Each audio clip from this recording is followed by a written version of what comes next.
SpongeBob SquarePants and Patrick Star are huddled around a roaring fire underwater. Flames licking the air, sparks flying, and Patrick turns to SpongeBob with a look of utter confusion. If we're underwater, how can there be a fire? It's a question that has haunted fans for decades. How can fire exist in an environment that's literally water? This scene, taken from Season 2, Episode 2, Life of Crime, perfectly captures one of the most debated paradoxes in Bikini Bottom. We can never go home, Pat. We're wanted men. Fire should be impossible under the sea, but SpongeBob manages it anyway, and the more you look, the stranger it gets. In another clip, SpongeBob throws a fire extinguisher at a stove, and a fire erupts underwater. This isn't a one-off joke. It happens repeatedly across episodes, from Life of Crime to the use of a fire extinguisher underwater. So what gives? Is it a plot hole, a mistake, or is there a hidden explanation the show is quietly giving us? SpongeBob SquarePants has always thrived in absurdity, bending the laws of physics for laughs. But the fire paradox is more than a funny gag. It's a question about how the world of Bikini Bottom works. In this video, we're diving deep into the paradox of underwater fire, using clips from Life of Crime, Okay, time's up. Now get out. Tea at the Tree Dome, and Party Pooper Pants, Nice weather we're having. It's been very mild, yes. which explore the limitations and absurdities of underwater physics. We'll uncover why fire appears underwater and how the show lampshades its own logic, and what this tells us about SpongeBob's universe. By the end, you'll see that there's a method behind the madness. Even if it's not scientific in the traditional sense, it all starts in Life of Crime. SpongeBob and Patrick, wanted for stealing a balloon on Free Balloon Day, You're right. We've just got to keep our heads. huddle in a makeshift campsite. Patrick voices the obvious question, "I want to go home." SpongeBob, ever the optimist, replies, "We can never go home, Pat. We are wanted men. We will spend the rest of our lives running, but at least it is warm around the fire." I'm scared, SpongeBob. No more nice warm beds. Patrick stares at the flames and blurts, "If we are underwater, how can there be a fire?" And just like that, the show acknowledges its own absurdity. The fire flickers and the gag lands. The writers are subtly lampshading the paradox. I'm telling on you. Not if I tell on you first. They know it doesn't make sense, but they lean into it for humor. The next clip builds on the same idea. Don't worry too much, Gary. It's only 10 seconds past 8 o'clock. In Season 3, Episode 40, Party Pooper Pants of SpongeBob SquarePants, SpongeBob tries to read a party invitation and complains, I'd sure like to go to this party, but I can't read the invitation. Me neither. Whoever sent this obviously has no idea about the physical limitations of life underwater. Well, might as well throw these in the fire. Whoever sent this obviously had no idea about the limitations of life underwater.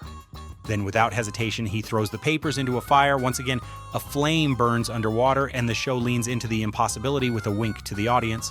The fire isn't meant to be realistic. It's a storytelling tool that emphasizes character choices, comedic timing, and visual flair. Things escalate further in Nature Pants. In this episode, SpongeBob tosses a fire extinguisher at a stove underwater and, shockingly, fire erupts. While in real life this would be impossible, the cartoon fully embraces its own internal logic. Flames appear wherever the story needs them. The paradox isn't a mistake, it's a recurring gag that carries narrative weight and reinforces the show's playful approach to underwater physics. Even in the earliest episodes like Tea at the Tree Dome, You can do it, SpongeBob. I'll be watching. we see the groundwork for this flexible world. SpongeBob navigates Sandy Cheek's dome, an air-filled environment, and struggles with limitations of life underwater. While fire doesn't appear here, the scene establishes a pattern. Characters interact with physics in inconsistent, humorous ways, which prepares the audience to accept underwater fire later on. On the surface, this looks like pure cartoon silliness. The joke is obvious. Fire cannot exist underwater, but the show doesn't care. The creators rely on cartoon physics, a set of flexible rules where humor trumps scientific accuracy. Characters can catch fire, dust themselves off, and throw flames around with zero consequences. But even in this chaos, there's intentionality. The show consistently plays with the paradox, often lampshading it with dialogue. Patrick's question in Life of Crime isn't a mistake, it's a meta-commentary. The fire paradox is, in a sense, acknowledged and accepted by the characters themselves, which gives fans room to theorize deeper explanations. While cartoon physics explains why fire exists underwater on a surface level, fans have long speculated about in-universe explanations. One popular theory suggests that SpongeBob's flames function like Greek fire or thermite, substances that generate their own heat and oxygen, allowing combustion in impossible environments. Consider this. Thermite reactions don't need atmospheric oxygen.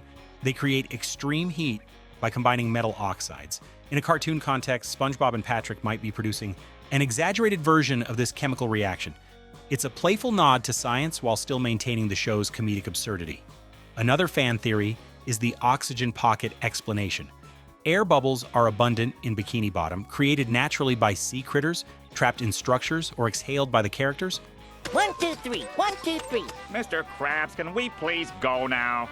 In SpongeBob BC, primitive SpongeBob strikes rocks to create sparks that ignite inside bubbles. This gives fire a consistent, repeatable rule. Flames exist in pockets of air or oxygen, not free-flowing water. While not always visually explicit in later episodes, this logic retroactively explains scenes like the campfire in Life of Crime or SpongeBob's stove fire. There's also the humorous, less scientific angle. Fire is simply waterproof. A Reddit comment joked that SpongeBob's flames ignore the basic laws of physics because the show prioritizes comedy over reality. And while this sounds silly, it's actually a clever storytelling device. The paradox is acknowledged without derailing the narrative. Across episodes, SpongeBob SquarePants maintains a hybrid rule system, cartoon logic for flexibility and selective environmental consistency for plot cohesion. Cartoon logic allows flames, gravity-defying stunts, and instant regeneration of objects. Environmental consistency, like air-filled domes, oxygen pockets, and fire-prone bubbles, grounds certain absurdities in a quasi-scientific framework. This dual system explains why the fire paradox works repeatedly.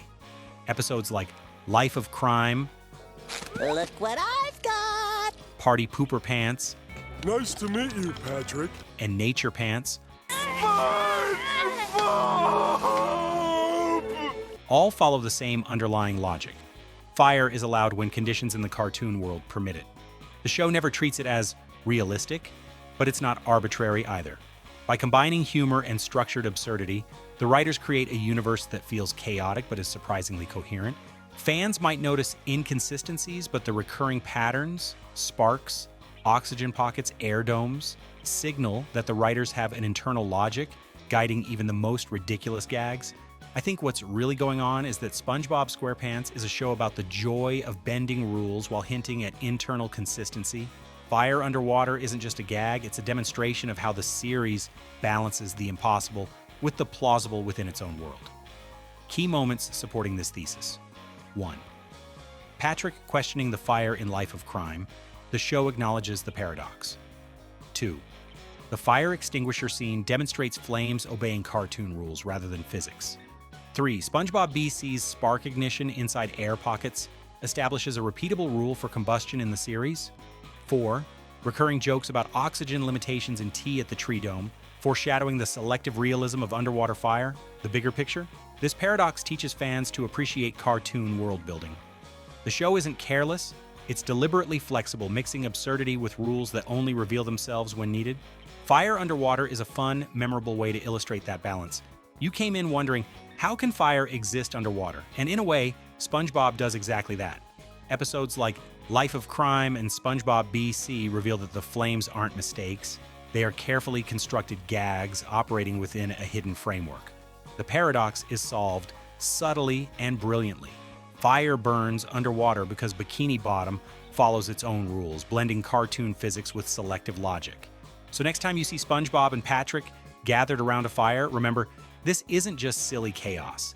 It's a glimpse into a universe where even the impossible has its method.